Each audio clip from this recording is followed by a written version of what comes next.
Spring in Chattanooga has always carried a strange kind of magic for me. It's the season when the air softens, when the streets seem brighter, and when even an old man like me finds reasons to smile. For most people, it's just another season. But for me, it has always meant renewal, a quiet whisper of hope. And hope is something I've had to hold on to tightly these days.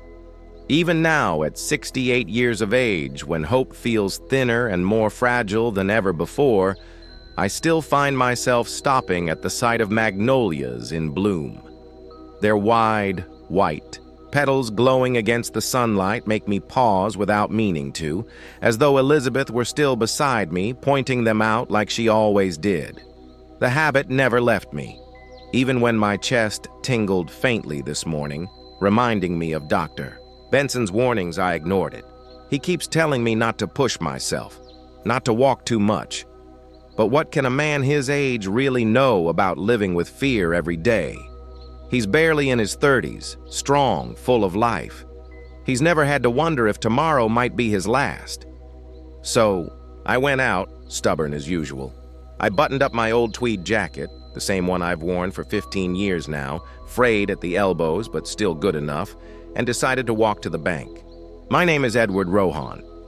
Once upon a time, people in Chattanooga knew me as a reliable tax consultant. It wasn't the kind of work that put your name in lights, but it paid the bills, gave my family stability, and put my son through school. I was proud of that.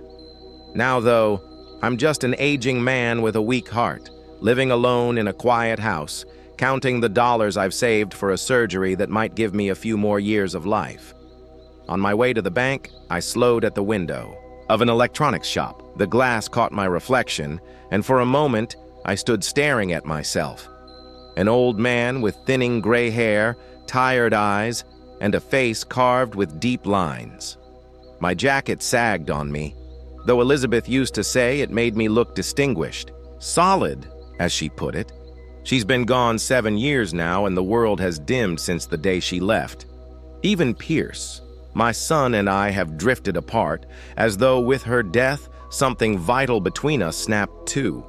By the time I reached the bank, I tried to steady my breathing. Everyone inside knew me. I was the old man who came once a month, with his little envelope of cash. That day, the young teller with kind eyes, Rebecca, greeted me cheerfully. Her name badge caught the light as she smiled. "Good morning, Mr. Rohan. Refilling your special account again?" I nodded, slid the envelope across the counter. "Yes, Rebecca, I'd like to check the balance as well if you don't mind." She typed quickly, her smile fading with each click. The brightness drained from her face, replaced by something uneasy. "Mr. Rohan, your special account. It's empty." For a moment, I thought I'd misheard her. Empty? That's impossible. There should be $193,000 in there. My voice caught in my throat as my heart began to pound harder.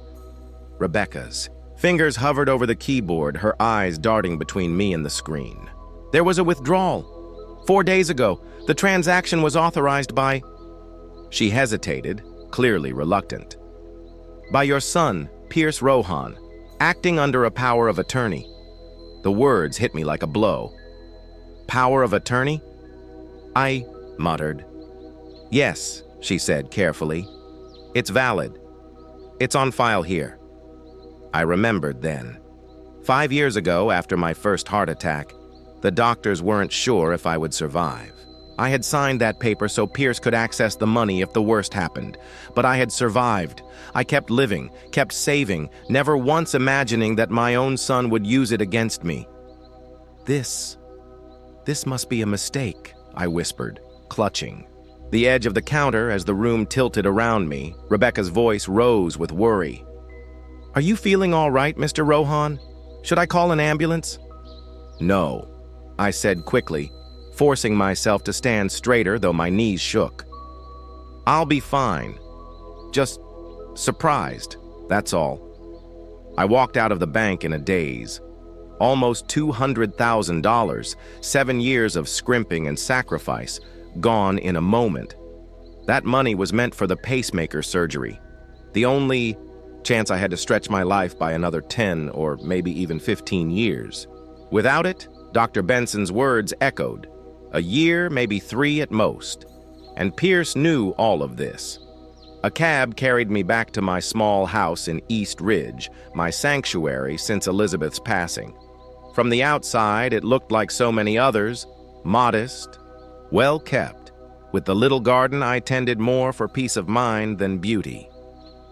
Inside, I sank heavily into my chair, staring blankly at the floor as memories swirled. Pierce had always been ambitious. Even as a teenager, he dreamed of wealth and power. Elizabeth and I encouraged him, but we tried to teach him humility too. For a while, I thought the lessons stuck. He studied hard, went to law school, married Sabrina, landed a job at a law firm in Sheffield. But soon the warning signs crept in. Designer suits, golf club memberships, dinners he couldn't afford. A showman's life built on debt and appearances. After Elizabeth died, he drifted farther away. His visits grew rare, his calls shorter. And when Sabrina entered the picture, it only worsened. She was polite enough, but I saw her eyes that first day, sizing up my modest house, barely hiding her disdain. She lived for status, for comparisons, for pointing out how other people's husbands bought better, achieved more. Pierce didn't notice, or didn't care. I picked up the phone and tried to call my son, but the line rang and rang with no answer. Defeated, I turned to the one person I trusted, Vivian Camberwell, my longtime friend and former client. A widow, strong and practical, who had built her life back up after loss. She answered with warmth, and when I asked her to come by, she agreed without hesitation. As I waited, I opened Pierce and Sabrina's social media. I hated doing it, but I needed to know. Their photos told the story clearly, her posts dripping, with excitement over some amazing surprise from her husband, comments hinting at something extravagant. When I finally called the bank again, the truth came plain and sharp. The money had been wired to Premium Motors. They had spent my life's savings on a luxury car. The doorbell broke my thoughts. Vivian arrived with her homemade apple pie and a thermos of tea, always remembering my favorites. We sat on the veranda as I told her everything. The savings, the betrayal, the pacemaker, and my suspicion of the car. The heaviness in my chest was no longer my illness but heartbreak. "Oh, Edward," she said, squeezing my hand gently. "What will you do?" "I have to speak with him," I said. "I need to hear it from his mouth." Her eyes searched mine. "And do you truly believe he'll give you an explanation?" I shook my head slowly. "No, but he's my son, Vivian. I have to give him that chance." The next morning, I drove to their neighborhood in Lookout Valley. Their house was a mansion compared to mine, all white pillars and neatly trimmed bushes.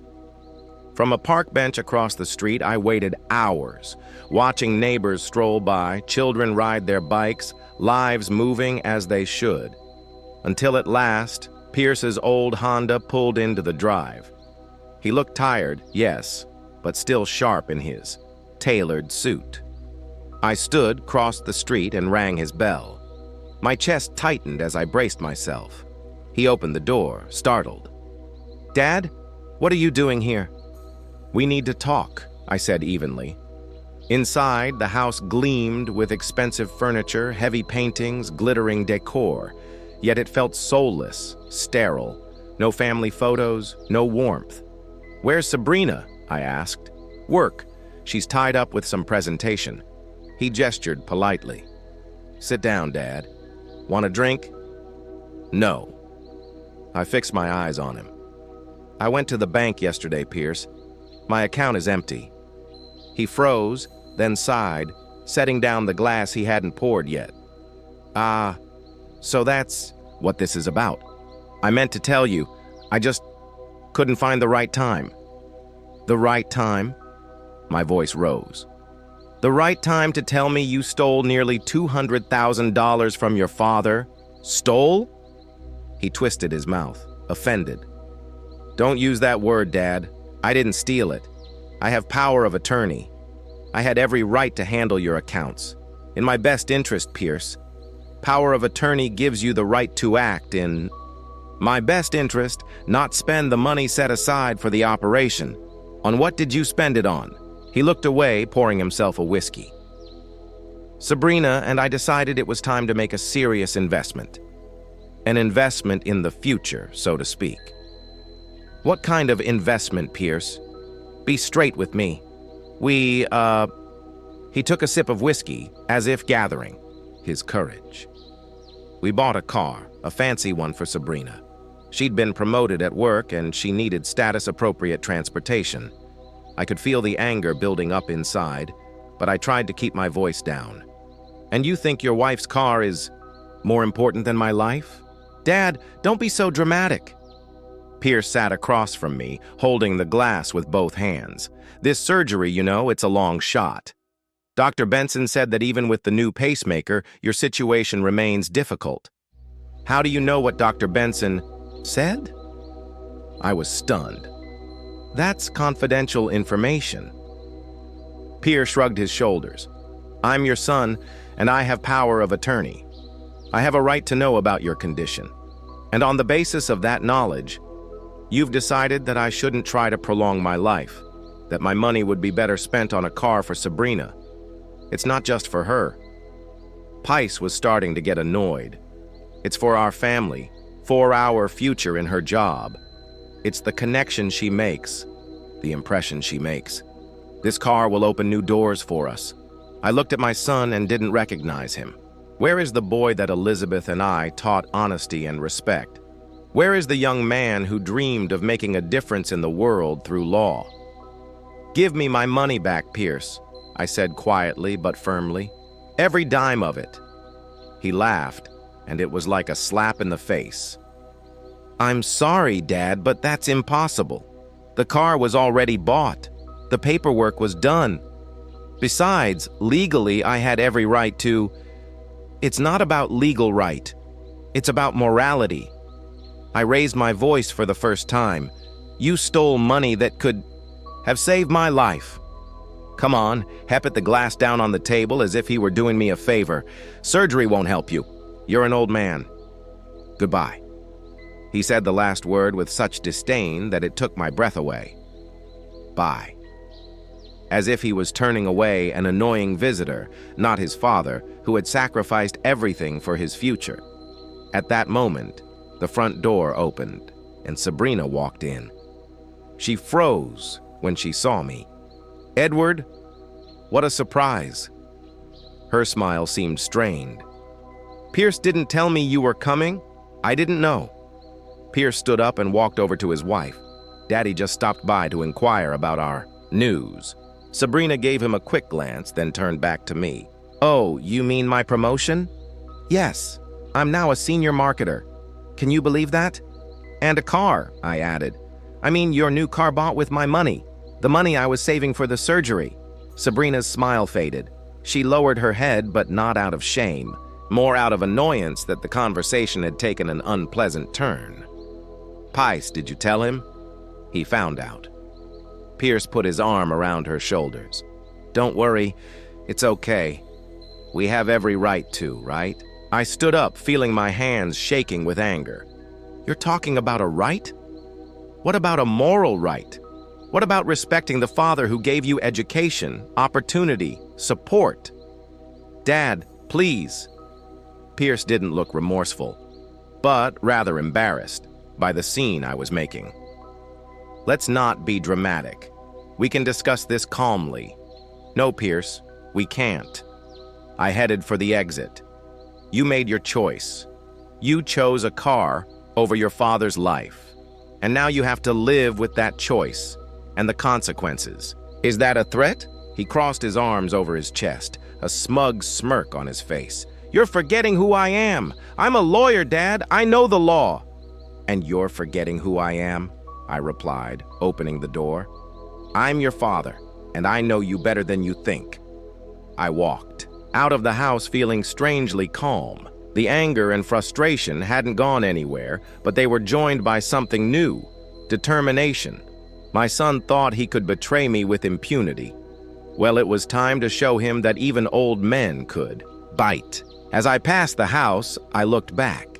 Pierce was standing in the doorway with his arm around Sabrina's shoulders. They looked like the perfect couple from the cover of a glossy magazine. Young, beautiful, successful.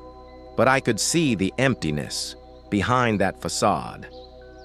And I was determined to show them the true cost of what they'd done. After talking to Pierce, I had a sleepless night. I could see my son's face, his condescending smile as he spoke those cruel words. My heart ached, and not just from sickness. The betrayal had hurt deeper than I could have imagined. In the morning, I decided I had to find out the whole truth.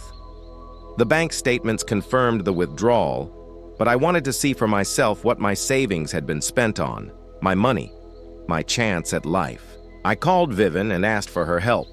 She didn't ask too many questions, just asked when to pick me up. An hour later, her silver Toyota Camry was in front of my house. "Where are we going?" she asked as I got into the passenger seat. "To Premium Motors," I answered. "It's a car dealership downtown. Do you think you'll find answers there?" Nodded. The money was transferred there. I want to know exactly what my son bought. On the way to the car dealership, we were silent. Vivian understood my condition and didn't try to comfort me. I was grateful for that. Sometimes silence heals better than words. Premium Motors was in a new glass and chrome building. Inside, gleamed polished. Cars worth more than the annual income of the average Chattanooga resident. A young salesman in a perfect suit came straight to us. "Good afternoon. Can I help you?" I decided to proceed directly. "My son recently bought a car here. I would like to clarify the details of the transaction." Of course, the salesman smiled. "What's your son's name?" "Pierce Rohan." The salesman's smile grew even wider. "Oh, Mr. Rohan. Of course I remember this deal. One of our best customers this month, his spouse was thrilled with the new car. What model did they choose?" I asked, trying to keep my voice casual. "Lexus LS 500. It's an amazing car." The salesman enthusiastically began to list the technical characteristics, which I was not interested in at all. "And the cost?" I interrupted him. He hesitated for a moment. "This information is confidential, but considering you're a father, the basic configuration costs about $180,000, but with the options and finishes I chose, the total cost was almost $200,000. That's what my life was worth to Pierce and Sabrina." "How was the payment made?" I continued. "A one-time wire transfer," the seller replied. "Quite unusual these days. Most customers prefer credit or leasing. Can I see the transaction documents now?" The seller looked uncertain. "I'm afraid that's not possible without the buyer's consent." Vivian, who had been silent all this time, intervened. "Young man, Mr. Rohan is the source of the funds for this purchase. Unless you want him to go to his lawyer to question the legality of the transaction, I would recommend showing the documents."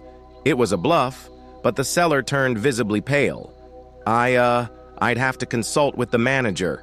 He disappeared into the office and returned 5 minutes later, accompanied by a middle-aged man in an expensive suit. "Mr. Rohan." The manager extended his hand to me. "I'm Darren Wilcox, the salon manager. How can I help you?" I explained the situation, without going into the details of the family conflict. "You see, my son was acting under a power of attorney. I just want to make sure it's done properly." Wilcox looked at me carefully, then nodded. "Of course, let's go into my office." In his office, I was shown copies of the transaction documents, Pice's signature, a notarized power of attorney in my name, a wire transfer for the exact amount of $197,620. Everything was legally perfect. My son knew his business well. "When was the car delivered?" I asked, returning the documents. 3 days ago, Wilcox replied. "Mr. Rowan and his wife personally picked it up from the showroom." "Thank you for the information." I stood up, signaling that the conversation was over. As I was leaving, Wilcox called out to me. Mr. Rohan, if it's no secret, everything all right with this deal? I gave him a long look. Legally, yes. Morally, that's another matter. As I left the salon, I took a deep breath. I had the whole picture now. Pice hadn't just used the power of attorney. He'd carefully planned the whole thing. He and Sabrina had probably been eyeing this car for a long time, waiting for the right moment to put their plan into action. And my money, my chance at life, became a bargaining chip in their status game. What now? Vivian asked when we got in the car. Now I want to see this car with my own eyes, I replied. Take me to Pierce's house, please. My son's house was in an upscale neighborhood in the Lookout Valley. We parked across the street so we couldn't be seen from the windows. It was a weekday, and I hoped that both Pierce and Sabrina were at work. Wait there, I said to Vivian. I'll just take a look and come back. I crossed the street and walked up to the house. The garage door was closed, but through the small glass inserts I could peek inside. And there it was, a brand new Lexus LS gleaming in the semi-darkness of the garage. Silver with chrome details. It looked like a spaceship against the background of ordinary things. A car worth my life. I stood looking at that car and felt a cold rage building up inside. Not the rabid anger that blinds you, but the calculated, chilling rage of a man who had been betrayed. I was about to leave when I heard the sound of a car pulling up. Pierce's old Honda Accord pulled into the driveway. My son got out of the car holding some papers in his hands. He saw me and froze for a moment. Dad, what are you doing here? I pointed to the garage. I wanted to see what my money was spent on. Pierce looked around, clearly embarrassed by the possibility of a scene in front of the neighbors. Let's go inside and talk. No. I shook my head. We can talk here. I've already seen everything and I know everything. Premium Motors, Lexus LS, 197,620. That's how much my life is worth to you, right? Pierce's face petrified. Did you go to the dealership? Did you check me out and you stole my money? The money? I'd been saving for the surgery, saving for everything, working even when my health wouldn't allow it. How did you think I'd react? Pierce threw the papers on the hood of his car and walked over to me. Look, Dad, I understand you're upset, but let's be realistic. This surgery is a lottery. Even if it had been successful, how long would you have lived? 5 years? 10? And this machine, it opens up new horizons for us. Sabrina can impress the right people, get promoted. I'll be able to attract wealthier clients. It's an investment in the future. Your future, I clarified, at my expense. Come on, he waved his hand. The surgery won't help you. You're an old man. Bye. He threw the last word with such disdain as if he were getting rid of an annoying petitioner. I looked at him and didn't recognize him. This was not my son, the boy Elizabeth and I had raised with love and care. This was a stranger obsessed with status and material possessions. You're right, Pierce, I said quietly. I am an old man, but I'm not dead yet, and as long as I'm alive, I'll fight for justice. What are you talking about? He frowned. What are you going to do? You'll see. I turned to leave. You know the law well, Pierce, but I know life, and I know you better than you think. Is that a threat? He crossed his arms over his chest, a smug smirk on his face. You're forgetting who I am. I'm a lawyer, Dad. I can turn any attempt you make to do anything into a very unpleasant legal process. And you forget who I am, I replied. I'm a man who has worked honestly and paid his taxes all his life, who has never made a deal with his conscience, who's helped a lot of people sort out complicated financial issues. I have connections too, Pierce. And unlike yours, they're based on respect, not showmanship. I saw something flicker in his eyes, not fear, more like uncertainty. He hadn't expected me to be so determined. Dad, let's not do anything stupid. His tone became conciliatory. Maybe we can find some kind of compromise. I could help you financially. You've already helped me, Pierce. I began to walk away, Now it's my turn to help you. Help you realize that actions have consequences. I walked away without looking back, feeling his eyes on me. Vivian was waiting in the car, and from the look on my face, she could tell the conversation wasn't easy. "Take me home, please," I sighed, getting into the car. "Are you okay?" she asked, starting the engine. "No," I answered honestly, "but I will be." At home, the first thing I did was to get an old shoebox where I kept important documents: certificates, contracts, insurance policies. Among them was a copy of the very power of attorney I had given Pierce 5 years ago. I reread the text carefully. I authorized my son Pierce Ronald Rowan to represent my interests and act on my behalf in the event of my incapacity or at my express direction. In the event of my incapacity, I was not incapacitated when Pierce withdrew the money. I did not expressly instruct him to do so. He abused his power of attorney. It wasn't just a moral offense, it was a legal offense. I picked up the phone and dialed the number of an old acquaintance of mine, Jeffrey Holt. I had once helped him deal with his company's tax debts, effectively saving him from bankruptcy. Now, Jeffrey was a successful lawyer specializing in family, law, and probate matters. "Jeffrey, this is Edward Rohan," I said when he answered. "I need your advice. It concerns the abuse of power of attorney." "Edward, it's good to hear from you." He sounded genuinely warm. "Of course. I'll help you. When do you want to meet?" "The sooner the better. Come by tomorrow morning at 10 o'clock. I'll make some time for you." After talking to Jeffrey, I felt energized. A plan began to form in my head.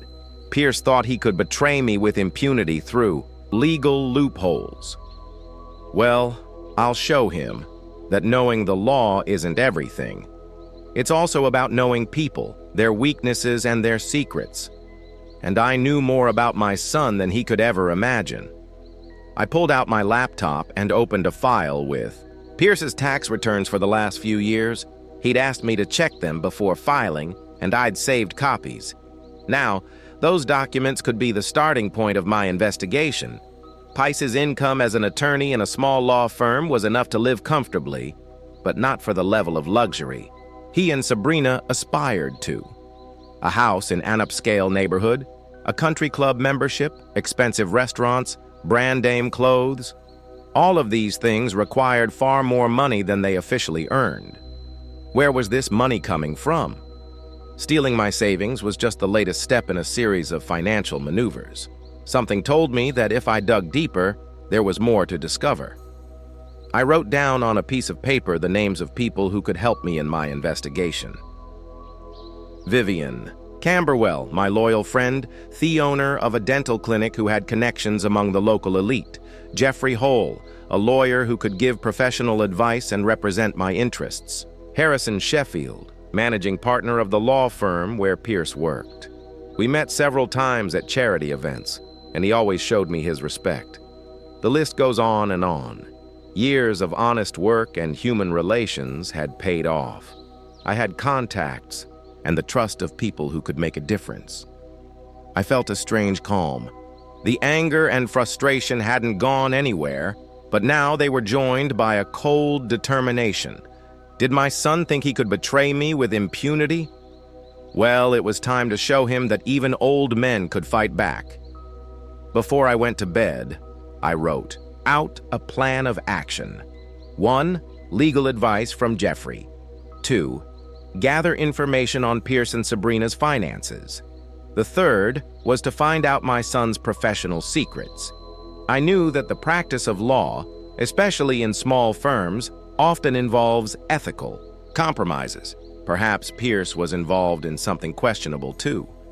As I fell asleep, I thought about how I never envisioned having to fight against my own son. But if that was the price of justice, I was willing to pay it. My life might be coming to an end, but I wasn't going to walk away, letting Pierce think he could betray those who loved him with impunity. Pierce had taken my money, my hope for the future. Now I would take away his self-confidence and show him the true cost of his deed. The morning began with a phone call. Pierce. I hesitated whether to answer or not, but then decided I needed to hear what he had to say. "Good morning," I said, trying to keep my voice neutral. "Dad, we need to talk." Pierce sounded tense. "I've been thinking about yesterday. Maybe we were too harsh." "We? Okay. Me?" I was harsh. "Look, I don't want us to have a feud. We could meet. We could discuss things calmly." I knew what was behind those words. Not remorse, but fear. My promise last night made him nervous. "I'm sorry, Pierce, but I'm busy today. I have a meeting with a lawyer." There was a pause. "A lawyer? Why? You said it yourself." "I'm an old man. I need to get my affairs in order." Another pause, then an uncertain laugh. Sure. It's a smart move. Maybe tomorrow." "I'll let you know," I answered and ended the conversation. At 10 that morning, I was already sitting in Jeffrey Holt's office.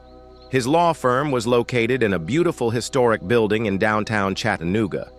Jeffrey himself, a large man with graying temples, and a shrewd eye, greeted me with a sincere cordiality. "Edward, it's good to see you." He shook my hand, though the circumstances were not the most pleasant by the looks of it. I told him the whole story about the illness, about the money for the operation, about the power of attorney and Pierce's betrayal. Jeffrey listened attentively, occasionally making notes in his notebook. "So, your son used the power of attorney to withdraw money from your account and buy a car," he summarized. "Without your knowledge or consent?" "That's right. And that money was earmarked for a medical procedure that could prolong your life." I nodded. "Well," Jeffrey leaned back in his chair, "legally there's a violation here. A power of attorney gives you the power to act in the principal's best interest, not your own.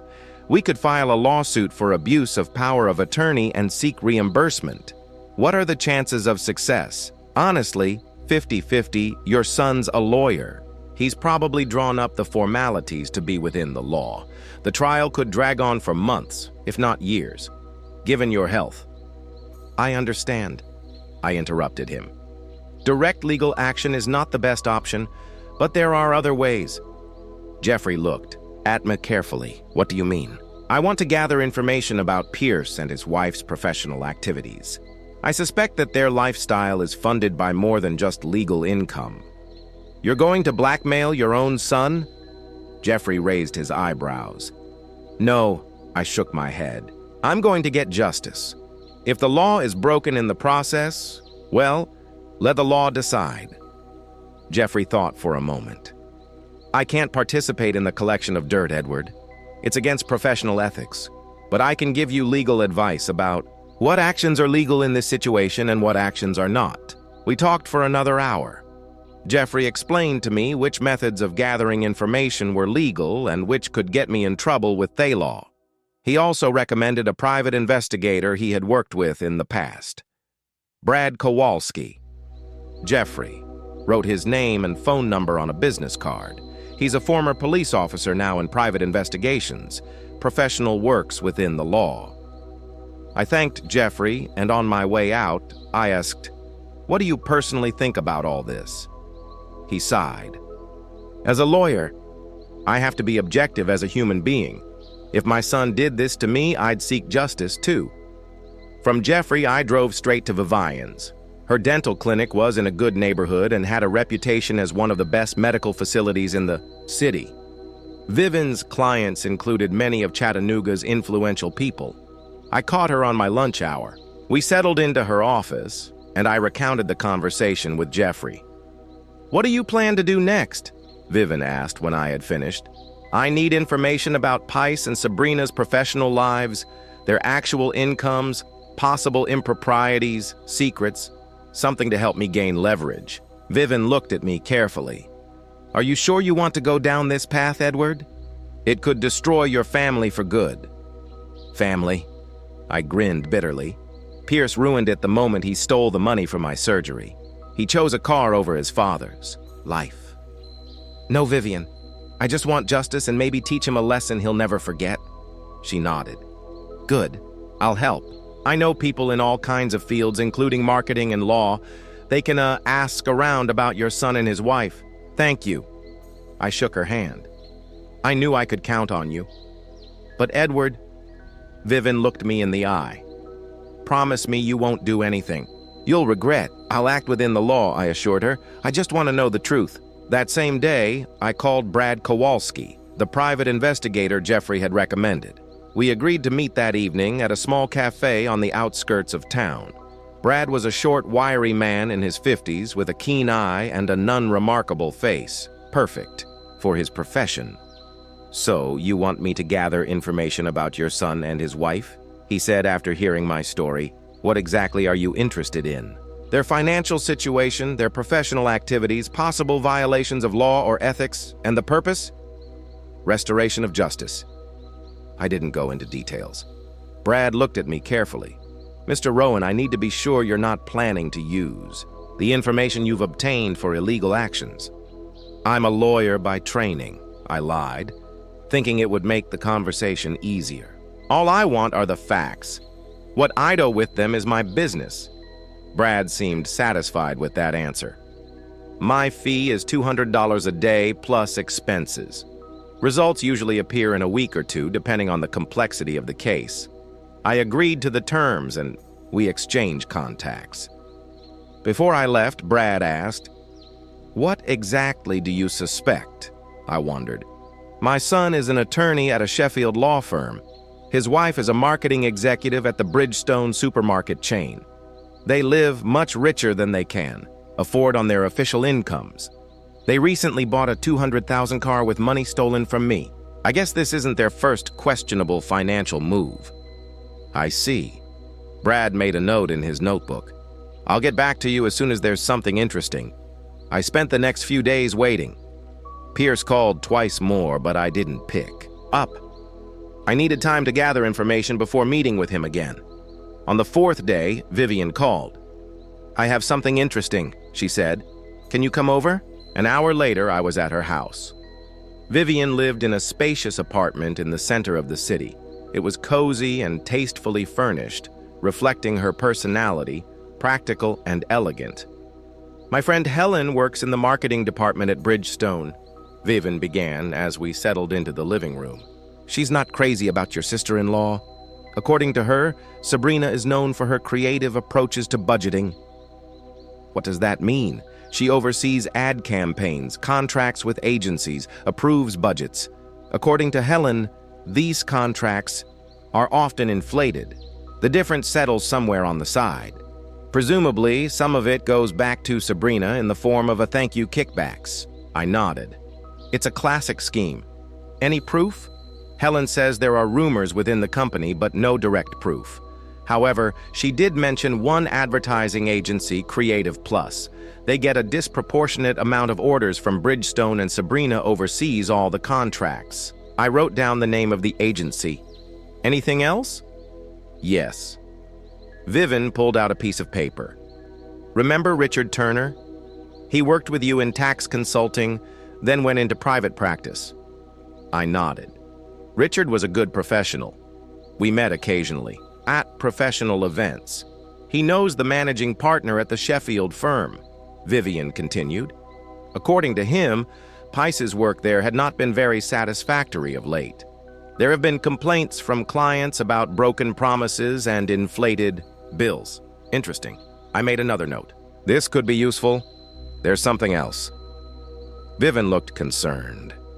Richard had mentioned that Pierce was doing business with several construction companies. One of them, Home Build Construction, has a dubious reputation. There have been cases of falsifying documents, skirting building codes, and you think Pierce is involved? I don't know, she shrugged. But he's their lawyer. If the company's acting illegally and he knows about it and he's covering it up, he's an accessory, I finished. We need to dig deeper. We talked for another hour discussing possible lines of inquiry. ASI was about to leave. Vivian stopped me. "Edward, I understand how you feel, but don't go too far. Remember that Pierce, no matter what, is your son." I gave her a long look. A son who chose a car over his father's life. No, Vivian. I won't stop until I get justice. The next day, Brad Kowalski called. I have the preliminary results, he said. I thought you might be interested. We met at the same cafe. Brad had brought with him a folder of documents. Let's start with the financials. He opened the folder. Your son and his wife are really living beyond their means. The house in Lookout Valley is worth about $700,000 and the mortgage is for $600,000. Monthly payments $3,800 plus 2 cars, an old Honda Accord and a new Lexus, 5 credit cards, total debt of about $30,000. Solid, I nodded. And income? Pice makes about $90,000 a year at the law firm. Sabrina makes about $65,000 at Bridgestone. After taxes and mandatory fees, they're left with about $8,000 a month. The mortgage eats up almost half of that. Add utilities, insurance, credit cards, country club memberships. They're teetering on the edge, I summarized. Exactly, Brad nodded. But that's not all. I checked the bank accounts and there are some strange receipts. Every 2 or 3 months, $3,000 to $5,000 from Creative Plus comes into Sabrina's account. Advertising. Agency. I remember talking to Vivian. Yeah, officially it's consulting services, but considering she works in Bridgestone marketing and this agency gets orders from them. Conflict of interest and possibly corruption. I finished. Now, about your son, Brad turned the page. At the Sheffield law firm, he handles the affairs of several construction companies. One of them, Home Build Construction, had been involved in a number of scandals involving substandard construction and code violations. But somehow they've always managed to avoid serious consequences. Thanks to my son. Maybe I have a witness, a former employee of Home Build who claims that Pierce helped them forge documents and bribe inspectors. That's a serious accusation. I frowned. Any proof? Just words so far, but I'm working on it, Brad continued. There's another interesting detail. Pice charges clients for services he doesn't actually provide. For example, he promises a complex legal analysis, but in reality, he just uses template documents or claims to need special research that he never does. Fraud? I shook my head. How? Did you find that out? I talked to a few former clients. They were unhappy, but they didn't file complaints. Too much trouble, and the amounts weren't large enough to get involved. I went through the rest of the documents in the folder. Bank statements, photos, phone records. The picture was unpleasant. My son and his wife were leading a double life. On the surface, successful professionals, but in reality, fraudsters teetering on the edge of the law. What are you going to do with this information? Brad asked me when I had finished studying the documents. I don't know yet, I answered honestly. But you've done a good job. Keep digging, especially on home build construction. If there really is document forgery and bribery there, those are serious crimes. When I got home, I sat down at my desk and laid out all the materials I had obtained. In front of me was the story of my son's downfall, from promising lawyer to unscrupulous businessman willing to cross the law and morality for the sake of ostentatious prosperity. Something inside me clenched with pain. This was not the future I wanted for Pierce. This wasn't what Elizabeth and I had taught him. Where did this turning point occur? When did ambition and lust for status eclipse honesty and integrity? But now was not the time for sentimentality. Pierce had made his choice when he stole me money and robbed me of my chance at life. Now, I had to make mine. I picked up a blank sheet of paper and began to draw up a plan of action. The first was to meet with Harrison Sheffield, the managing partner of the law firm where Pierce worked. I could hint at the information I had about questionable practices and suggest an internal review. The second was an anonymous report to Bridgestone Internal Audit about possible conflicts of interest and corruption schemes involving Sabrina and Creative Plus. The third was a contact with a former employee of Home Build Construction who could provide concrete evidence of Pierce's illegal actions. The plan was risky but doable. I wasn't going to tamper with evidence or break the law, just point competent people to problems that already existed. I glanced at Elizabeth's picture on the table. What would she say about my plan? Would she approve of my actions against my own son? You've always taught Pierce that actions have consequences. I mentally addressed her. He needs to learn that lesson now. I lay awake for a long time that night, pondering the steps ahead. Revenge is a dish served cold, the old saying goes.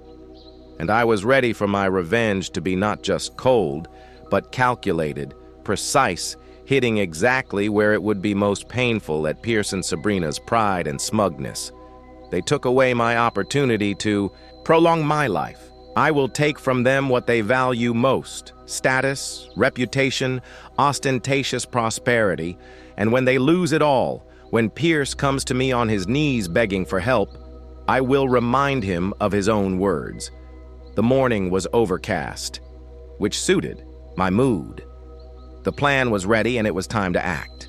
I started with the simplest of things, an anonymous letter to Bridgestone's internal audit department. With Viven's help, I found the contacts of the head of the department, Ronald Baker, a man with a reputation for integrity and principle.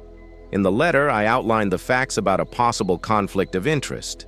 Sabrina Rowan, a member of the marketing department, regularly contracts with Creative Plus, an agency from which she receives personal payments under the guise of consulting services. I attached copies of bank statements provided by Brad and a few contracts I was able to find through public sources. As I sent the letter, I felt a strange sense of relief. The first step had been taken, and there was no turning back. Now I needed to meet with Harrison Sheffield, the managing partner of the law firm where Pierce worked.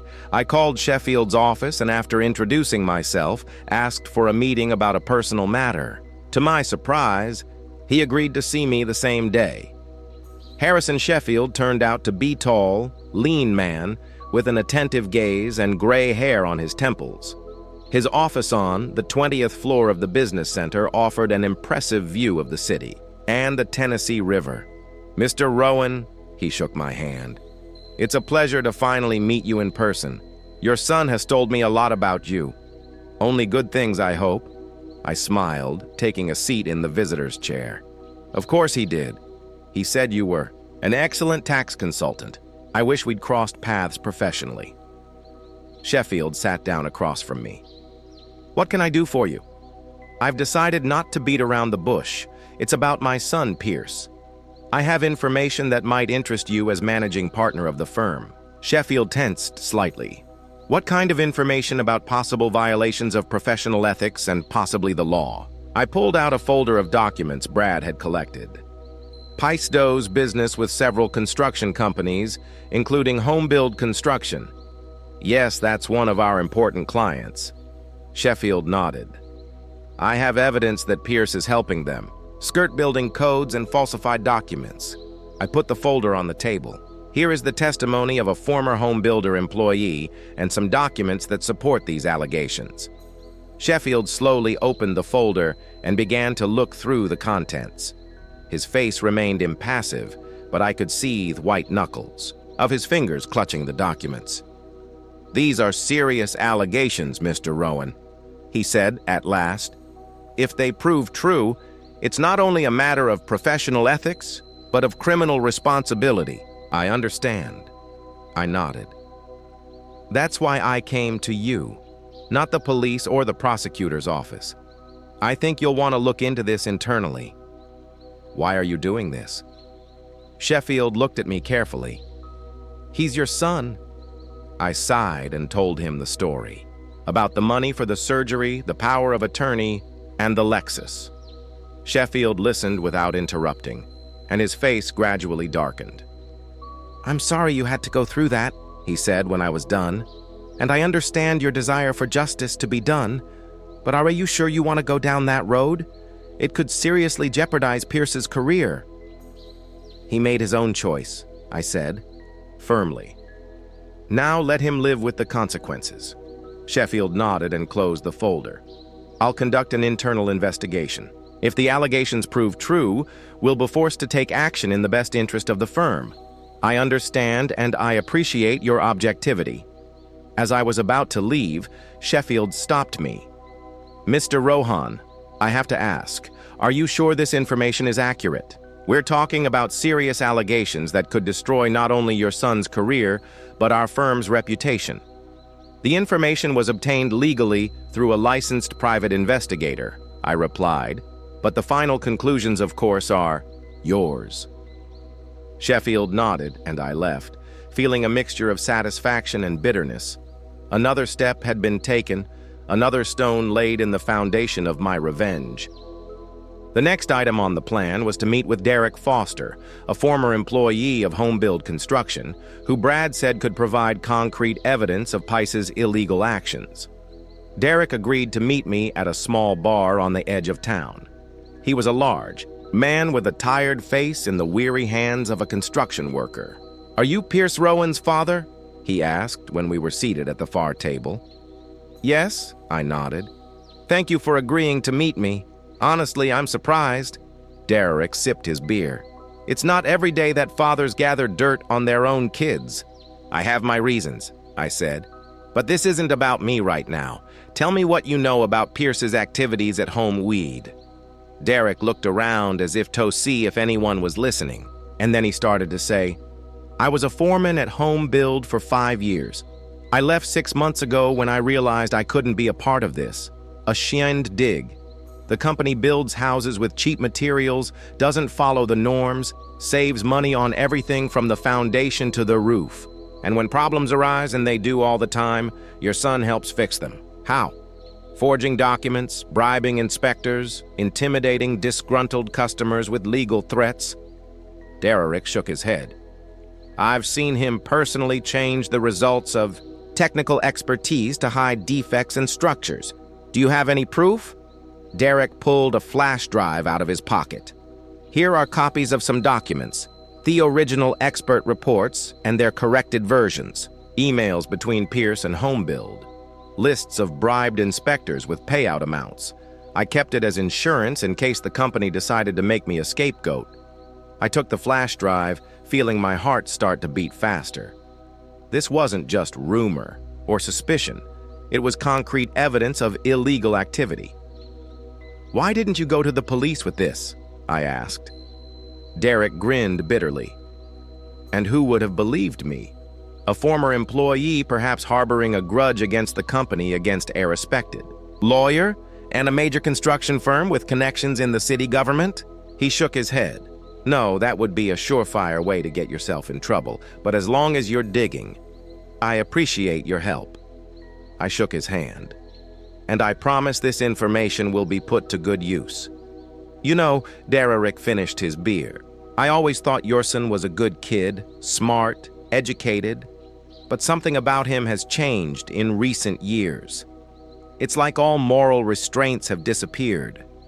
All that's left is the lust for money and status." His words echoed in my heart. I'd noticed the change too, but I'd preferred to ignore it, writing it off as natural maturation and ambition. Now I saw that it was something far more sinister, a moral decay that had led Pierce to betray his own father. Back home, I immediately checked the contents of the flash drive. The documents confirmed everything Derek had told me and more. Pierce wasn't just aware of the irregularities. He was actively involved in the cheating schemes, receiving additional payments from Home Build. I made copies of all the files and sent part of them to Harrison Sheffield with a cover letter. The other part I gave to Brad Kowalski with a request to authenticate and possibly find additional evidence. The next day, I received an unexpected call from Ronald Baker, head of Bridgestone's internal audit department. "Mr. Rohan," his voice sounded official. "I received your letter about Sabrina Rohan's possible misconduct. I'd like to discuss it in person. We agreed to meet in his office in an hour." Baker appeared to be a pedantic man with glasses and a neatly trimmed beard. His office was as orderly as his appearance, not a single piece of paper on his desk, everything organized in folders. "I've done a preliminary check on the information you've provided," Baker said when we sat down, "and I have to say that I've found confirmation of your suspicions. Over the past 2 years, Creative Plus has received contracts from us totaling about for $200,000. All of these contracts were overseen by Sabrina Rowan. And yes, there is evidence of regular payments from them to her personal account. Kickbacks, I stated. Exactly. Baker nodded. In addition, we found that the cost of Creative Plus's services is on average 30% higher than the market price. And the quality, let's just say, it leaves a lot to be desired. What are you planning to do? We've already launched an official investigation. If the facts are confirmed, Mrs. Rohan will be fired and the case will be turned over to law enforcement. Fraud and commercial bribery are serious offenses. I nodded, feeling a strange emptiness inside. Another step had been taken. Another stone had been laid in the foundation of my revenge. But there was no satisfaction, only bitterness at the realization of what my son and his wife had become. "Can I ask you a personal question?" Baker asked as I was about to leave. "Why are you doing this?" "They're your family." I told him the story about the money for the surgery and the Lexus. Baker listened without interrupting, and his face grew more and more somber. "I understand how you feel," he said finally. "And I'm sorry you had to face such betrayal. If it's any consolation, you're doing the right thing. People like your son and his wife should be held accountable for their actions." That evening, I received a phone call from Vivian.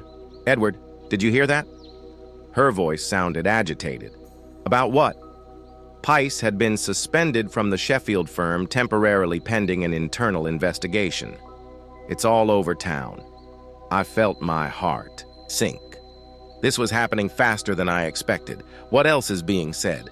That the investigation is about his work with home-build construction, that there's evidence of falsified documents and other irregularities. "Edward, do you really want to go through with this?" "Yes," I answered firmly. "They made their choice, Vivian. Now let them live with the consequences." The next few days were eventful. Brad Kowalski announced that he had turned over some of the home-build material to the building inspector's office, and the company was now under formal inspection. Harrison Sheffield confirmed that an internal investigation has revealed serious misconduct by Pierce and the firm is considering firing him and referring the material to the bar. Bridgestone's Ronald Baker said Sabrina has been suspended and the investigation has uncovered additional corruption. In addition to Creative Plus, she received payments from 2 other contractors. The plan worked even better than I expected. The house of cards that Pierce and Sabrina had built had begun to crumble. And now they were going to have to face reality without prestigious positions, status, and possibly freedom. I expected a call. From Pierce, a request for a meeting, an explanation, maybe even a plea for help. But the phone was silent. Either he hadn't yet connected what was happening to me, or his pride wouldn't let him admit defeat. On the 5th day after my operation began, I saw an article in the local newspaper, "Home Build Construction Under Investigation," over fraud allegations. The article also mentioned Pierce's name as a lawyer suspected of complicity. That same day, I received a phone call from an unknown number. I answered and heard Sabrina's voice. "Edward, we need to talk." She sounded tense, but still arrogant. "About what, Sabrina? You know what about all these inspections, investigations? That's your job, isn't it? What makes you think that?" I tried to speak calmly. "Stop it." She was almost yelling, "It's too coincidental. First, you threatened Pierce, and then suddenly, there's trouble at the firm in Bridgestone. Maybe it's just karma, Sabrina. Or as they say, you reap what you sow. You're ruining our lives over some money." I could hear the hysteria in her voice. "We're going to lose everything. Our jobs, our homes, our reputations, and I'm going to lose my life," I replied calmly. "Because of your decision to buy a luxury car instead of my surgery. What's worse, Sabrina?" There was a pause. Then she spoke more softly, almost pleadingly. "Look, maybe we can make a deal. We'll give you your money back. We'll sell the car, take out a loan. It's too late." Is hooked my head, though she couldn't see. You made your choice now. Live with the consequences. You'll regret it." Her voice became hard again. Pice will find a way to stop you. Tell him I expect his call, I said, and hung up. The conversation with Sabrina had left an unpleasant residue. I expected remorse, maybe even tears. But all I heard was anger and threats. They still didn't realize what they had done. Still saw themselves as victims, not culprits. But the wheel had already been started, and there was no stopping it. The truth about Pierce and Sabrina was coming out, and soon they would have to face the full measure of responsibility for their actions. I looked at Elizabeth's picture again. What would she say now? Would she approve of my actions? Or would she ask me to show mercy to our son? He has chosen his own path, Liz. I mentally addressed her, and now he must walk it to the end. I lay awake for a long time that night, wondering what would happen next. The plan was working. The revenge was being carried out. But there was no sense of triumph, only the bitterness of realizing how low my son had fallen, and a quiet determination to see it through.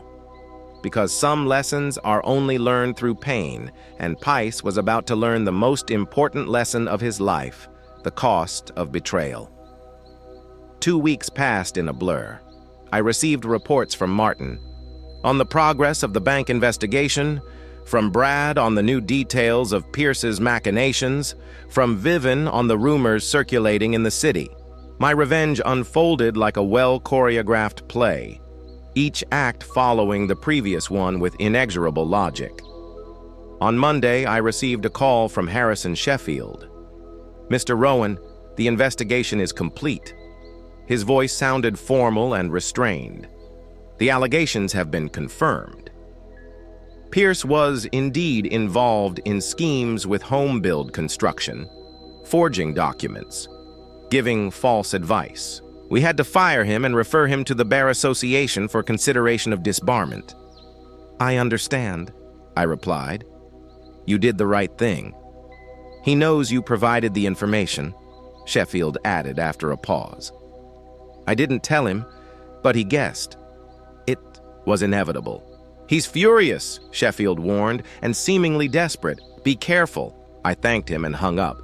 So Pierce knew his own father was behind his downfall. I wonder what he was feeling right now. Anger, fear, remorse, I wondered. But I wasn't going to call him first. Let him come home when he was ready to admit his mistake. On Tuesday, Ronald Baker from Bridgestone called. The investigation is complete. He reported Sabrina Rowan has been fired for corrupt practices. The materials have been forwarded to the prosecutor's office. According to our calculations, the total damage to the company amounted to about $300,000.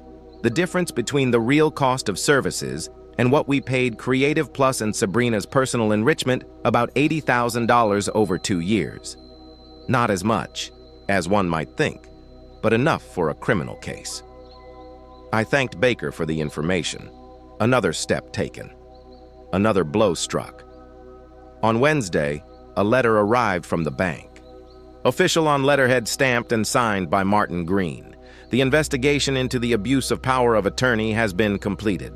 The bank recognized that Piers Rowan had acted outside the scope of his authority, using the power of attorney for personal enrichment rather than in the best interest of the principal. The bank initiated repayment proceedings, including a court order for forfeit of the property purchased with the money. In this case, a Lexus LS car. I folded the letter and put it away in a folder with the rest of the documents in the case. Justice had been served, at least in paper. But somehow there was no sense of satisfaction, only fatigue and ass-like pain in my chest reminding me of my illness. Thursday morning, the doorbell rang. I opened it and saw Sabrina. She looked haggarded.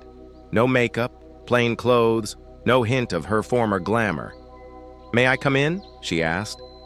I stepped back silently, letting her into the house. We walked into the living room. Sabrina looked around as if she were seeing my humble home for the first time. "Why did you do that?" she asked without preamble. "Why did you ruin our lives?" "I didn't ruin your lives, Sabrina," I replied calmly. "I simply revealed the truth of what you were doing. You ruined your own lives with your actions. You know what I mean? Her voice shook with anger. These anonymous reports, the investigations, the accusations. It's you. Don't deny it. I won't. I nodded.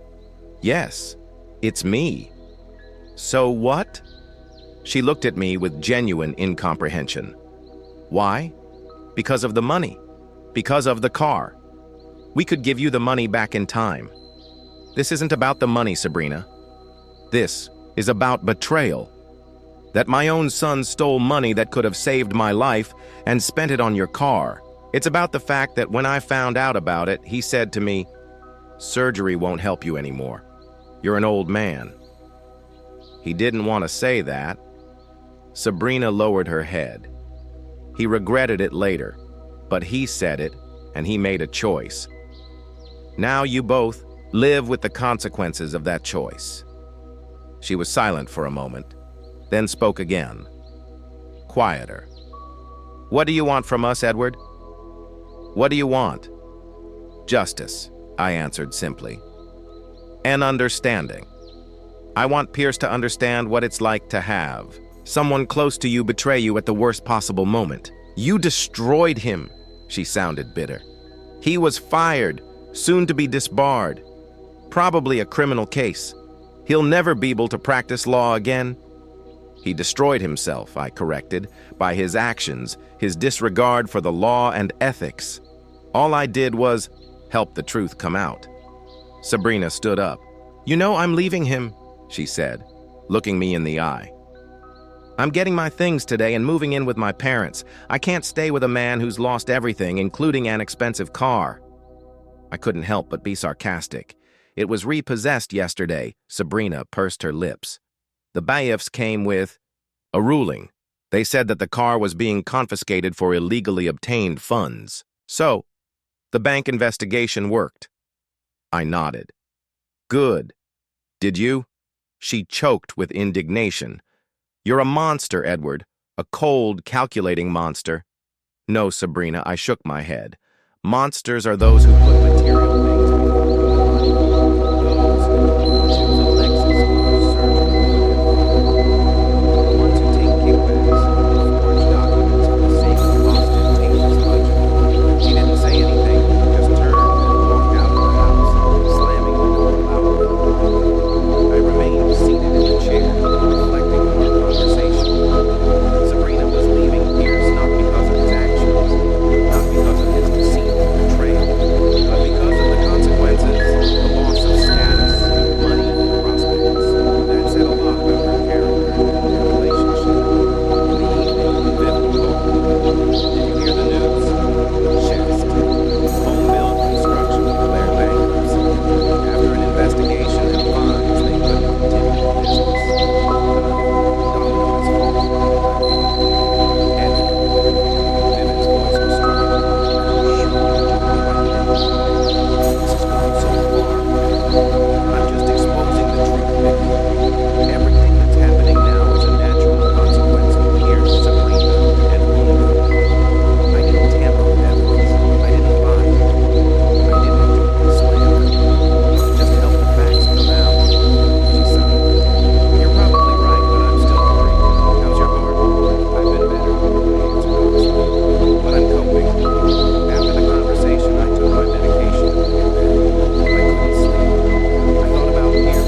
It depends on what he does next. We got in the car and drove back. I looked out at the city, at the people going about their business, and thought about what had happened in the last few weeks, about betrayal and revenge, about justice and forgiveness, about life and death. I got my money back. I showed Pierce the price of betrayal. I got justice as much as I could, but was it worth the emptiness I felt now? Maybe Dr. Benson will tell me my surgery was a success. Maybe I'd live another 10 or 15 years. Maybe in that time, Pice will realize his mistakes, change, get better. Maybe someday we'll be able to rebuild our relationship. Not like before, of course, but at least on some level. Or maybe we won't. Maybe this is the end of our story. Maybe betrayal and revenge had destroyed all the bridges between us forever. I didn't know the answer to that. And honestly, it didn't matter so much now. What mattered was that I'd made my choice, just like Pierce had made his. And now we both had to live with the consequences. I closed my eyes and leaned back in my seat. In 2 weeks, I'd be in Cleveland in the operating table fighting for my life, and Pierce will still be here in Chattanooga struggling with the consequences of his actions, each of us on our own path, each with our own demons. And maybe someday, those paths will cross again, but that will be another story.